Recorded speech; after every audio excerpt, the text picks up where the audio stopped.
Your brain is being used against you, and you don't even know it.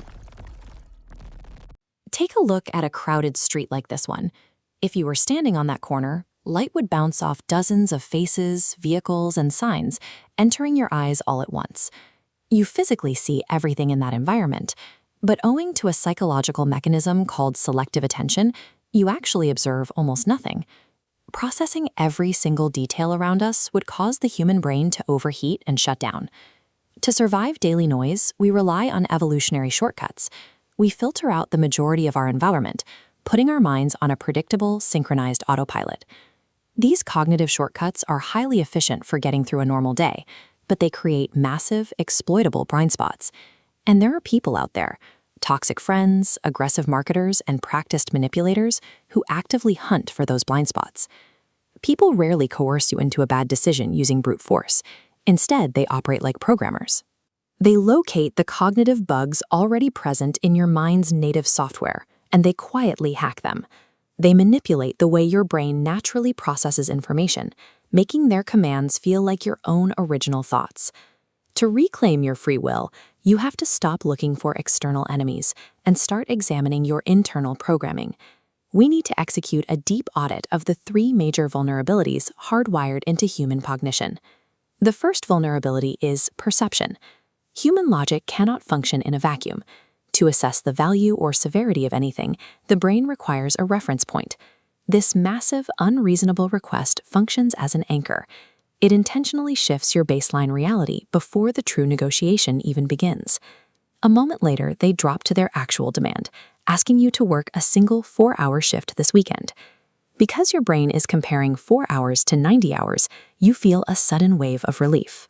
You agree immediately, trapped in the illusion that you made a free choice. This vulnerability extends past raw data into how we perceive people. Through the halo effect, we let a single positive trait blind us. If someone has a flawless physical appearance, a sharp suit, or a perfect posture, the brain's logic centers get lazy. We automatically assume they must also be honest, reliable, and highly competent. Add in the chameleon effect, where a person subtly mirrors your posture, your tone of voice, and your hand gestures. Your subconscious radar picks up these reflections and sends an immediate signal that this person is exactly like you. They are marked as a safe ally before they even finish a sentence. Because your brain prioritizes comfort, familiarity, and relative comparisons, you willingly drop your defenses. You become entirely blind to a manipulator's underlying red flags. The second major vulnerability lies in your emotions.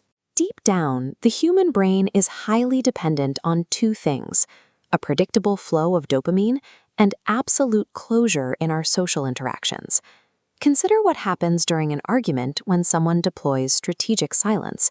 You present your case, and instead of responding, they just sit back, hold eye contact, and say absolutely nothing. The human mind panics in an unresolved void. The tension of that forced awkwardness compels you to fill the silence. To close the psychological loop, you will start rambling, oversharing your secrets, or even apologizing for things you didn't do, just to make the discomfort stop.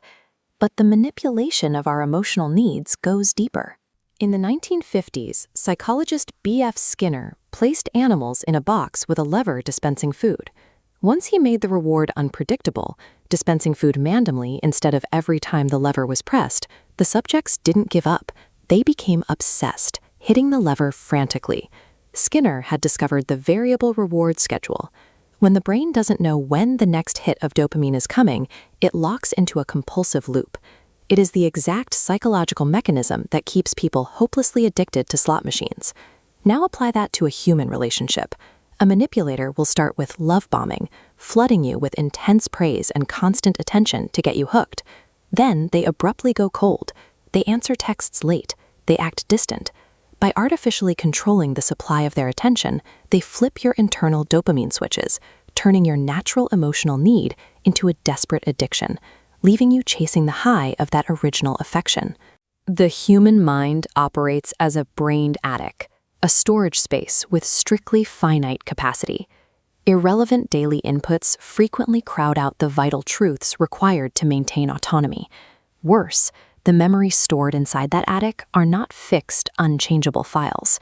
Neurologically, memories are physically reconstructed by the brain every single time they are recalled. Because of this, they are incredibly easy to edit. The reciprocity trap begins with a triviality. A colleague brings you a coffee you didn't request. This creates a nagging, subconscious sense of social debt. When they later ask you to handle a grueling 3-hour report, your brain doesn't perceive the lopsided exchange. Instead, it reevaluates the original favor, inflating its importance to justify the massive effort you're about to expend. A more aggressive form of this is micro-gaslighting. Someone looks you in the eye with absolute confidence and denies a conversation ever happened. Because your memory is physically pliable, their total certainty directly attacks your neural instability. When your reality is constantly, confidently questioned, the walls of your brain attic begin to crumble. You abandon your own defenses and simply surrender your baseline truth to their constructed narrative. Knowing how these psychological exploits function is only half the equation.